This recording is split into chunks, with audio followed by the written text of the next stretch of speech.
তুমি আজকে আবার কি ছবি আঁকতে বসেছো? তুই চুপচাপ দেখতে থাক, কি ছবি আঁকি।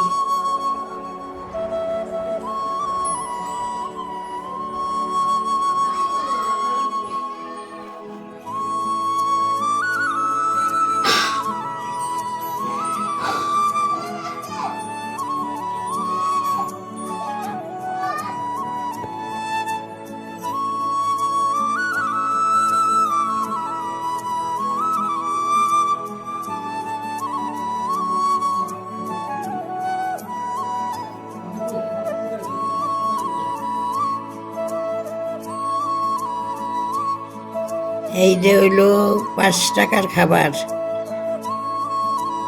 এইটা হইলো 10 টাকার খাবার। 5 টাকার খাবার, 10 টাকার। বন্ধুরা, এটা হলো একটা মিষ্টির বালতি। তোমাদের ছবিটা কেমন লাগে বলো। তোমাদের কাছে আমার একটাই অনুরোধ, তোমরা সবাই একটা সাবস্ক্রাইব করো।